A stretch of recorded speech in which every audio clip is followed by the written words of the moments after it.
Welcome to the deep dive. Today we're kicking things off with a quote. It's one that really encapsulates the whole profound journey we're about to go on. It's, "Wisdom is knowing I am nothing, love is knowing I am everything, and between the two my life moves." Just, let that sink in for a second. What a statement, right? It really is powerful stuff. How can you actually be nothing and everything at the same time? It feels like a total paradox, doesn't it? A riddle, almost. But that's often where the deepest insights are hiding, in those apparent contradictions. Exactly. So today we're embarking on this, extraordinary journey into the teachings of Sri Nisargadatta Maharaj. He was this incredible Indian sage. Truly uncompromising in his approach. Yeah, and we're specifically looking at his big work, I Am That. And this isn't just, dry philosophy for academics.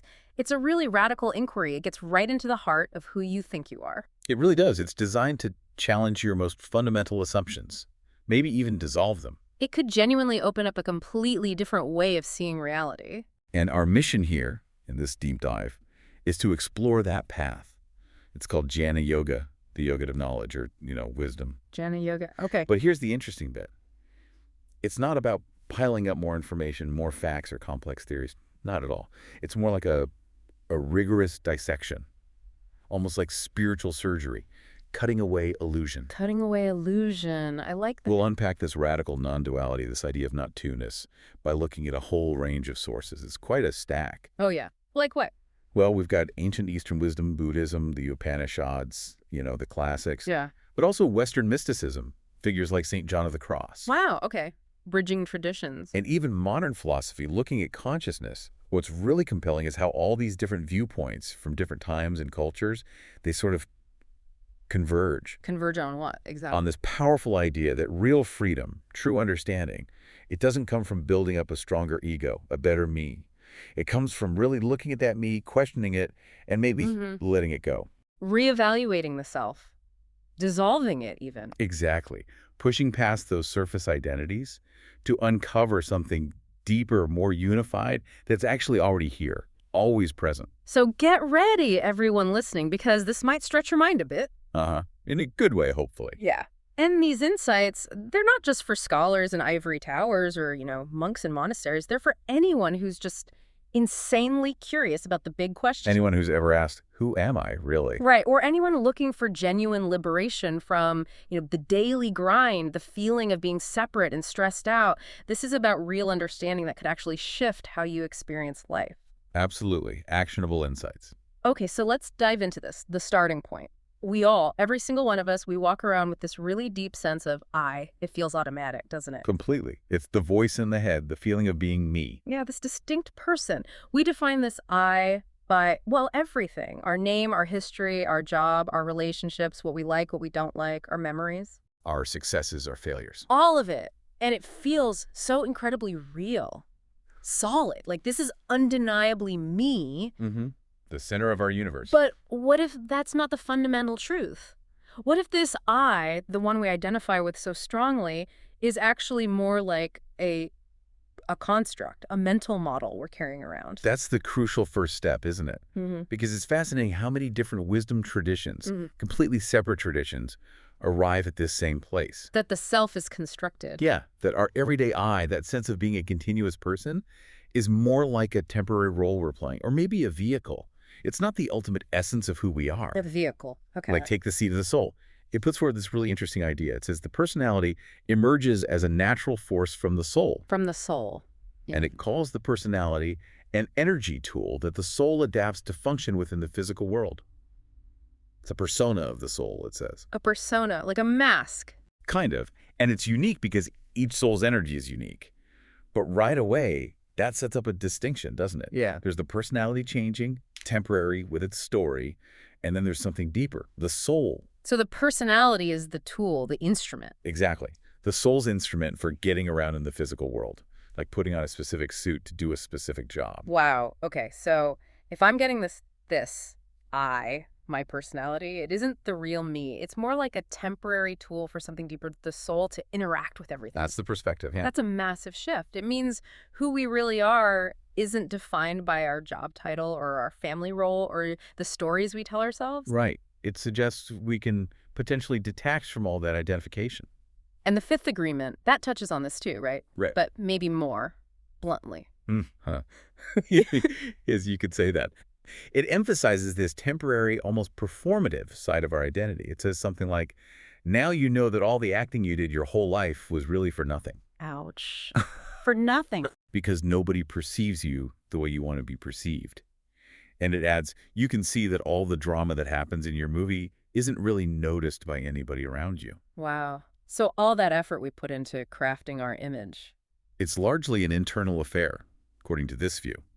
A story we create and direct, assuming everyone's watching closely, when maybe they aren't, or at least not seeing the version we intend. So much of our identity is tied up in how we think others see us. Exactly. It's like living in a house of mirrors, constantly checking reflections that might not even be accurate. It's based on self-perception and imagination more than objective reality. A house of mirrors. Yeah, that fits. And if we take that idea, the illusory I, and look at our lives, our experiences, well, it starts to make sense why we struggle so much. How so? Well, think about it. So many of our problems, our anxieties, our frustrations, our deep dissatisfactions, they seem to stem from identifying only with this temporary I. With the personality and its desires. Precisely. Its stories, its attachments. We build our whole world on this fragile foundation. Ram Dass, in Be Here. Now, he channels this Buddhist idea, saying basically cut out all this middle stuff. Middle stuff. Yeah, like don't get hung up on all these different desire trips. Just go beyond it all. He points straight to the first noble truth in Buddhism. Life involves suffering or unfulfillment. Because, as he puts it, anything that is in time is going to pass away. It's simple but profound. Everything changes. Nothing lasts. Right. So our relentless attachment to things that are impermanent possessions, relationships, youth, health, status, achievements. Things that will change or disappear. That attachment is the very root of our pain. We cling so tightly to what can't possibly last. And then when it inevitably shifts or goes away, we suffer. Sometimes intensely. And the Dhammapada, that Buddhist text, it uses some pretty vivid imagery for this, doesn't it? It really does. It talks about attachments to things like jewels and ornaments, but also affection for sons and wives. So even seemingly good things like love for family. Even those. It calls these attachments a strong bond, dragging down, lax, and yet hard to loosen. Lax yet hard to loosen.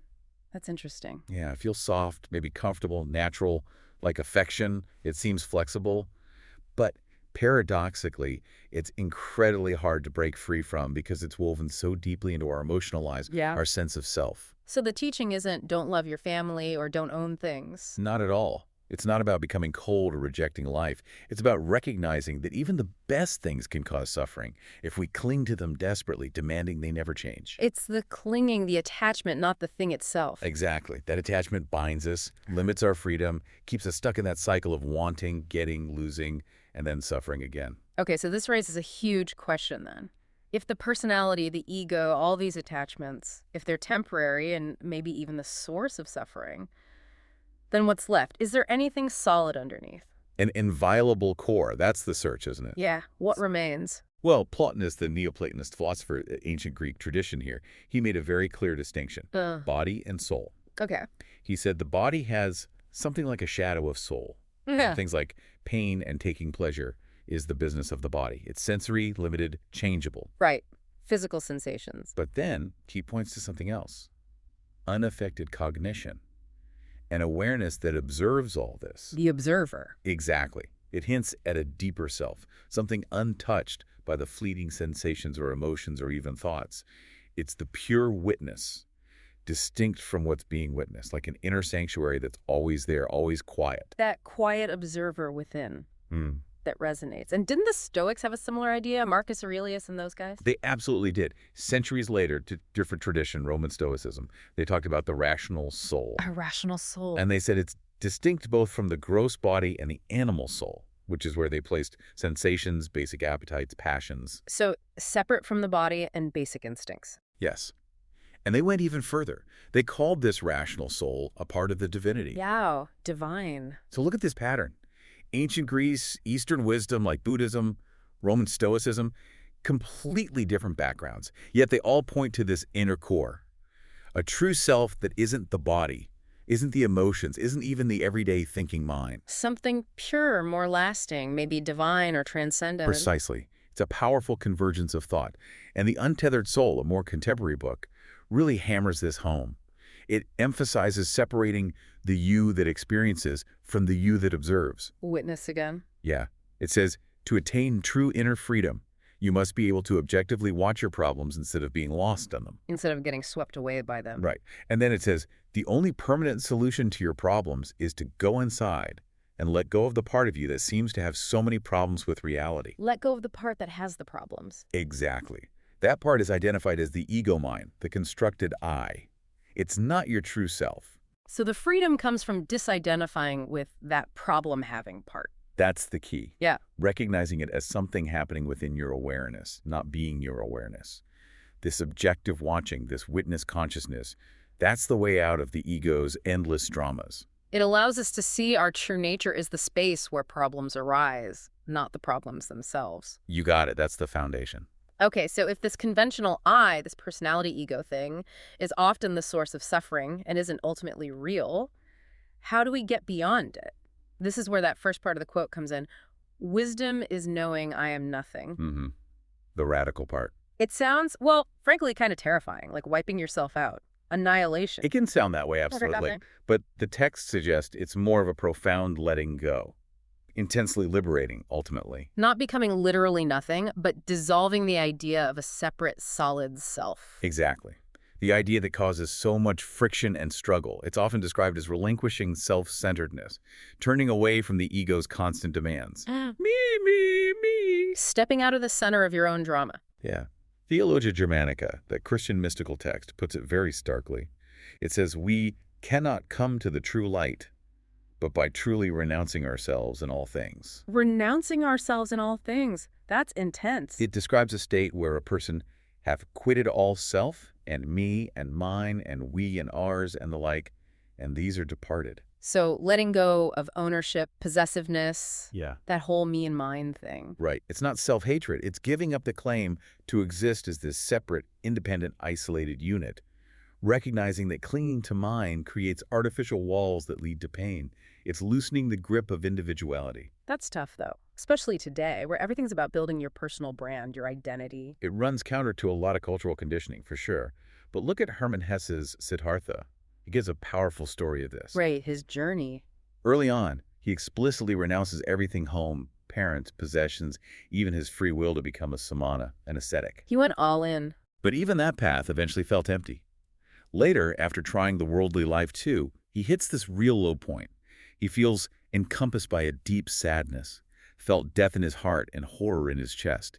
He senses how everything died in him, withered in him, came to an end in him. A total spiritual crisis. Yeah. He felt this frightening emptiness, saw the terrible emptiness in his soul.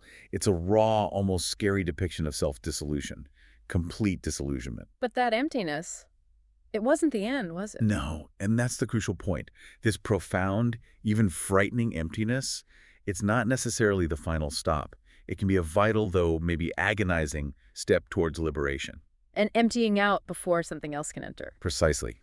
St. John of the Cross, the Spanish mystic, he talks about this exact thing. He calls it purgative contemplation. You might know it as the dark night of the soul. The dark night, yeah, I've heard of that. He says, in this state, the soul experiences the negation of itself and of all things. Why? In order to attain to living the sweet and delectable life of love with God. So negation leads to union. That's the idea. The dark night is about being stripped of this old man, the old ego self. It means leaving the understanding dark, the will dry, the memory empty, and the affections in the deepest affliction. Wow. Dark, dry, empty, afflicted. Doesn't sound pleasant. It's described as incredibly disorienting, even agonizing. A radical purification, an annihilation wherein the soul finds itself stripped bare of all its usual comforts, supports, ways of knowing. Losing all familiar ground. Completely. But this stripping away, this shattering of illusions, is what refines the spirit, making it able to receive something higher, a more subtle spiritual light and love. He even says that the divine light itself darkens the soul's natural understanding to make way for this deeper knowing.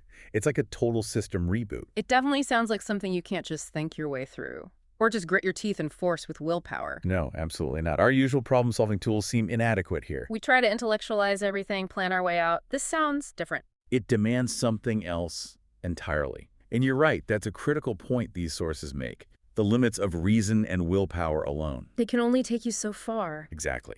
Theologia Germanica says it outright. We cannot come to the true light by much questioning or reading, or by high natural skill and reason.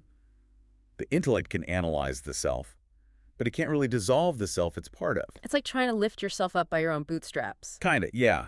And The Way of a Pilgrim, that Russian classic, makes a similar point. It says, sure, reason dictates, do this good thing, be brave, use willpower.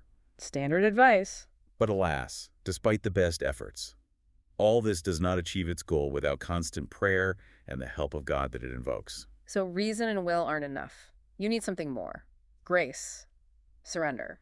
It points towards that, yes. The ego can't really mastermind its own transcendence through sheer effort. It requires a kind of opening, maybe a surrender, to something beyond the individual mind and will. The text even mentions doing something with great frequency, like uninterrupted, constant prayer, suggesting it's more about practice, about being in a certain state, not just thinking. Yes, exactly. Cultivating a state of being through consistent embodied practice, rather than just relying on intellectual understanding or willpower bursts. Okay, so if it's not pure reason, not sheer will, how do we access this? How do we start this process of letting go? There seems to be this recurring theme about the now, the present moment. Ah, yes.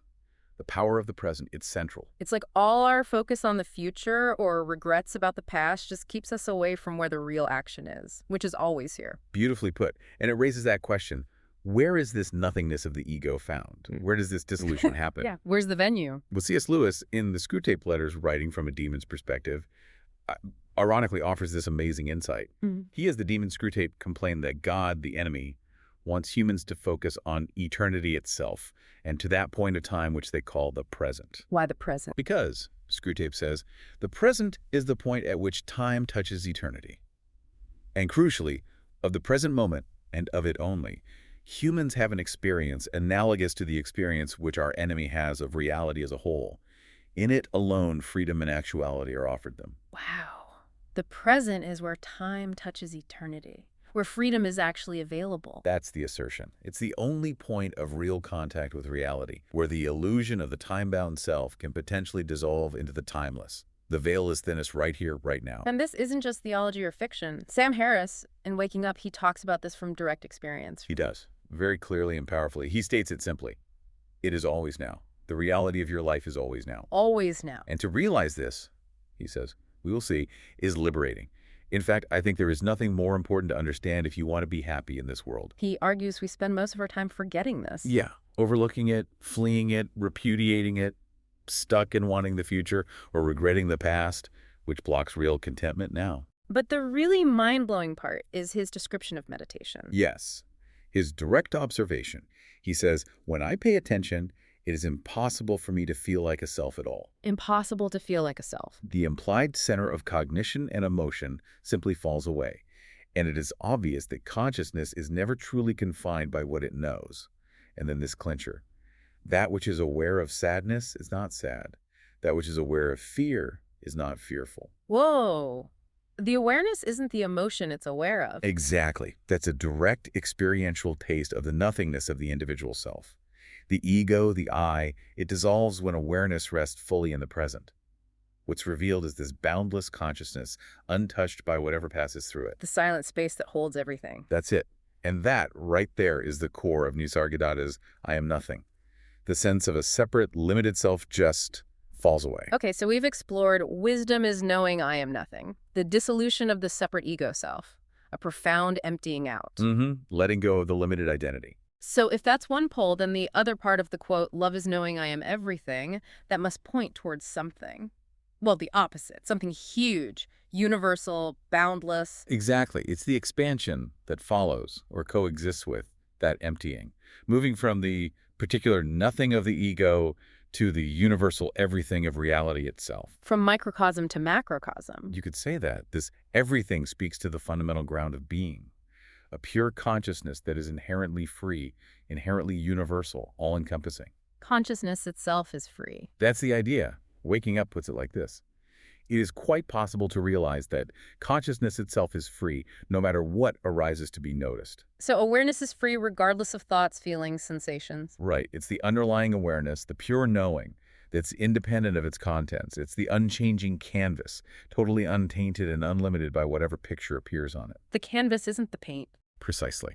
And Plotinus, back in ancient Greece, he described true being in a similar way. As something that's always in the same state, doesn't step outside itself, is always with itself, and never departs from itself. Self-sufficient, whole, complete. Yes, this ultimate reality, this everything, is indivisible.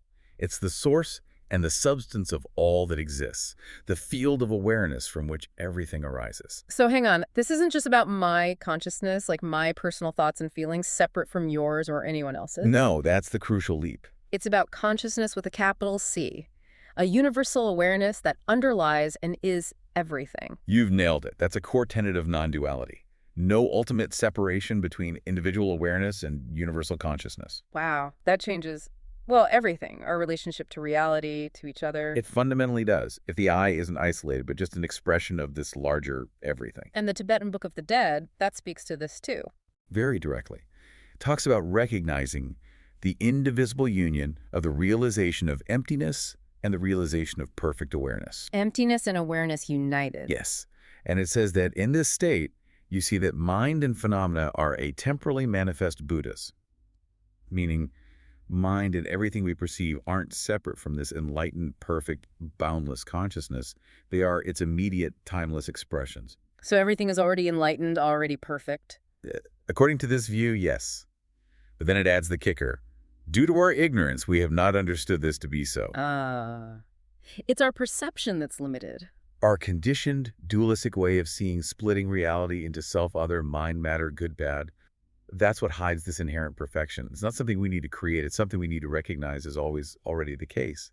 The fabric of existence itself. This concept of everything, it feels so vast, almost overwhelming. It means breaking down all the usual boundaries we make, right? Inner, outer, good, bad, holy, mundane. Absolutely vast. Yeah. And yes, it totally dismantles those categories we rely on. It challenges our habit of labeling and judging everything. It does. The Fifth Agreement talks about going beyond symbols, beyond those mental labels and judgments we use to filter reality.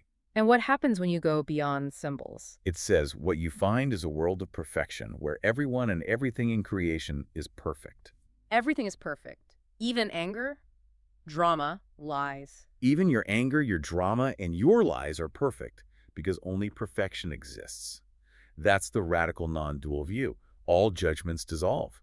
Everything is just seen as a perfect, unfiltered manifestation of what is. Unconditional acceptance of reality, because it's all part of this one perfect everything. Yes, because what is seen as a facet of the divine without inherent flaws from that ultimate perspective. And this idea pops up in unexpected places too, like Zen and the art of motorcycle maintenance. Right. That book talks about quality with a capital Q. Quality. It describes it as something beyond both objective and subjective. It's neither a part of mind, nor is it a part of matter. It is a third entity which is independent of the two. Something that unifies mind and matter. Exactly. A foundational principle that comes before and includes all those apparent splits. The author even refers to it using the phrase, holy, holy, holy, blessed Trinity, seeing this profound unity.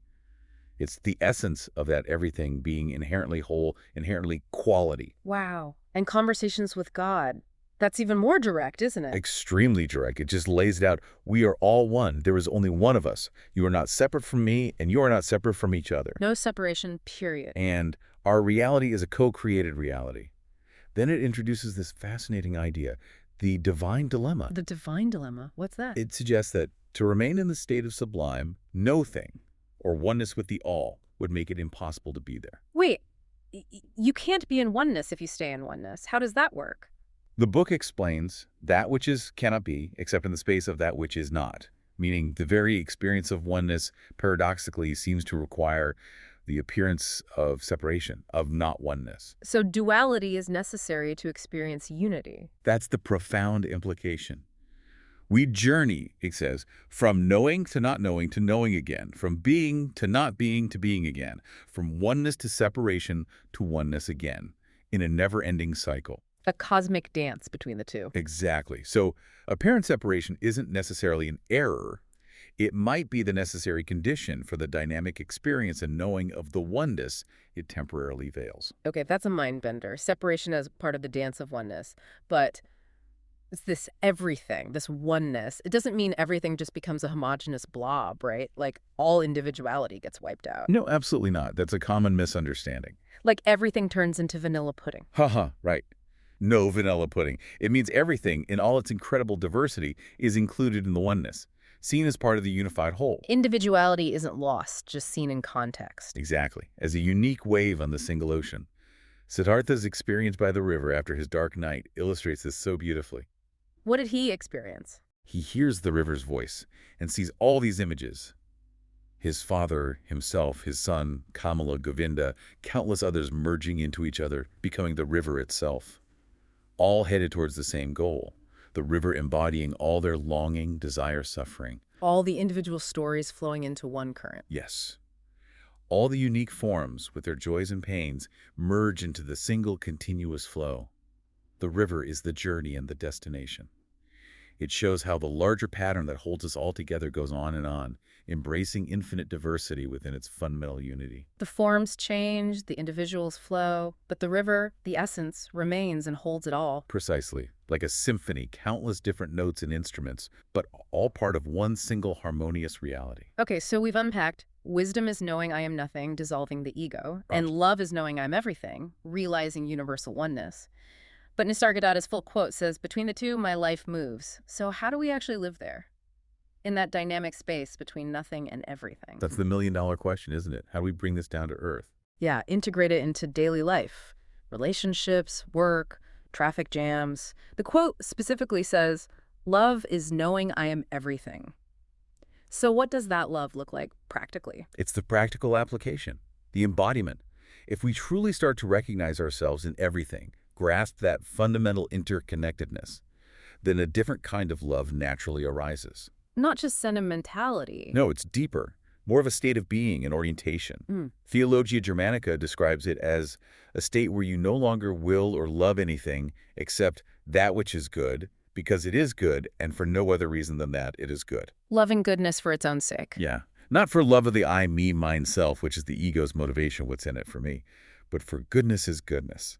It sees goodness as the inherent nature of the everything. So it's a love without self-interest. Exactly. A love that mirrors the divine source, which, the text says, loveth not himself, but as goodness. It loves its own inherent nature manifesting everywhere. It expands beyond the personal. That is so different from how we usually think about love. It really flips the script on that self-centered love that Erich Fromm talked about in The Art of Loving. How so? Well, Fromm described people focused on being loved unconditionally, like a child wanting constant care instead of actually loving. Their affection is often about getting something back. Oh, right. Wanting to be loved, not to love. Stuck Yeah. in a kind of infantile need. Yeah. But this non-dual perspective, it's all about recognizing and giving, isn't it? Not about getting. Exactly. The focus shifts dramatically from receiving to giving, from expecting to recognizing. Because if I am everything, then the love I extend is love for myself, because there's no real separation. It comes back around. A Course in Miracles puts this so well. It says, the holiness in you belongs to him, your brother, and by your seeing it in him, returns to you. Seeing holiness in others brings it back to you. All of the tribute you have given specialness belongs to him, and thus returns to you. It means recognizing the divine spark, the inherent worth, in others isn't just nice. It's an act of profound self-recognition. Seeing the everything in them affirms the everything in you. It dissolves those boundaries. A feedback loop of love. Beautifully said. A reinforcing feedback loop. So if we are really all one, then how we treat others is quite literally how we treat ourselves. There's no separation between my good and their good. No ultimate separation now. That completely changes why we act ethically, doesn't it? It's not just rules or duty anymore. It absolutely does. Compassion becomes spontaneous, not forced. It arises from identification, not obligation. Pema Chodron's work, like in When Things Fall Apart, introduces that practice of Tonglen. Tonglen.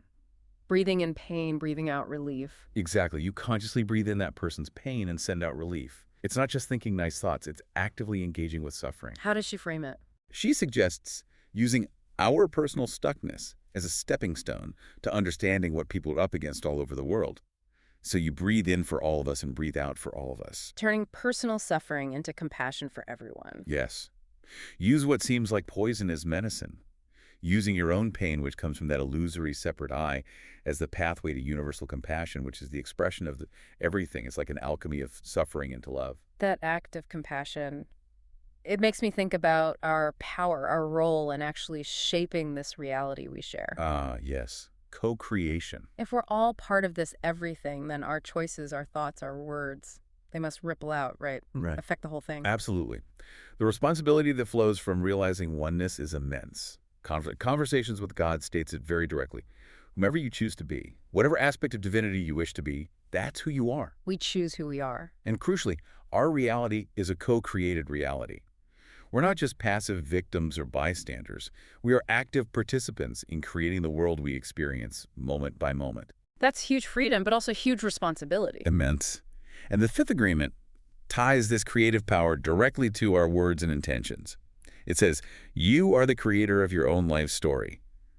If you use the word impeccably, you are going to be happy. Using the word impeccably, meaning with integrity, with truth. Yes, with awareness and love. Recognizing the power of our thoughts, intentions, and especially our speech to manifest the reality we inhabit. The word is pure magic, it says.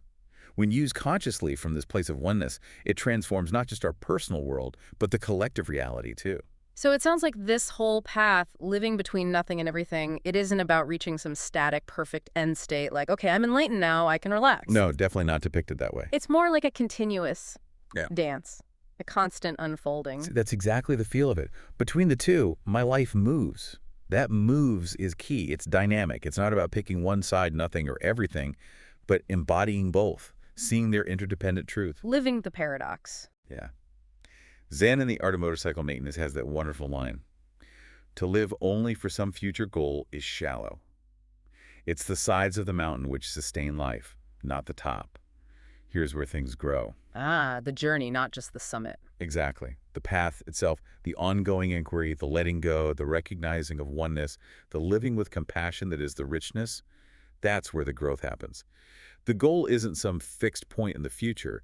It's the dynamic engagement with the process right now. Awakening happens in the living. The present moment isn't just the gateway. It is the mountain. Beautiful. And the Bhagavad Gita, that cornerstone of Hindu thought, advises something very similar. It says to surrender all your works unto me, God the ultimate, with full knowledge of me, without desires for profit, with no claims to proprietorship. Surrender your works. Act without attachment to results. Precisely. It's not about becoming passive or lazy. It's about acting from wisdom, from that understanding of interconnectedness, not for personal gain or ego boosts. Doing what needs to be done, but letting go of the outcome. Yes. Performing actions without clinging to the fruits, because you recognize yourself not as the separate doer driven by ego, but as an instrument, a channel for the everything. Flowing with the universal will. Fully engaged, but without the ego desperately gripping the steering wheel. #tagged outro. Wow. Okay, so this deep dive into Nisargadatta Maharaj's radical non-duality and seeing it reflected in so many different traditions, it really shows that this path of wisdom, it often starts by taking apart our most basic ideas about ourselves, who we think we are. It challenges us to look beneath the surface story, the roles, the constructed identity. And peer into something much, much deeper. It really is a journey, isn't it? From the particular limited self to the universal everything. From that often problematic, illusory I The one that suffers so much. to the boundless reality. Yeah. And recognizing that wisdom is knowing I am nothing isn't about self-destruction. It's about clearing away the clutter, the false ideas, the attachments, the stories that bind us. Making space. Exactly. Making space to reveal that pure, unbounded awareness that's always already here, the ground of our being. And then from that clear, open space, love is knowing I am everything, just flows. Naturally. Yeah, and manifests as real compassion, as selfless action, as consciously co-creating a reality that serves the whole, not just the little me. It's moving from me to we in the biggest possible sense. And how life moves between those two. That Yeah. nothing and everything, it's not like a switch we flip or a place we arrive at and stay. No, it's stagnant. And it's this constant dance, isn't it? A Mhm. continuous unlearning of the old habits of separation and a re-remembering moment by moment of who we truly are. Unlearning and re-remembering. I like that. Not this separate little island caught in its own drama, but an inseparable, perfect part of this boundless, unified reality. And this isn't just for, gurus on Himalayan peaks. Not at all. It's a living truth for all of us, Yeah. available right here, right now, in every breath, So maybe something to ponder as you go about your day. Consider this. If your experience of suffering, maybe the anxiety you feel, the frustration, the disappointment, that feeling of being limited or separate, if that's largely coming from clinging to a self that isn't ultimately real, what might happen if you were to just let go right now, even for a second? Let go of that part of you that seems to have so many problems with reality. Hmm. What freedom, what quietness, what love, what sense of being connected to everything might be revealed in that space, just behind the usual mental noise? What would it feel like to rest just for one breath, simply as the awareness of it all?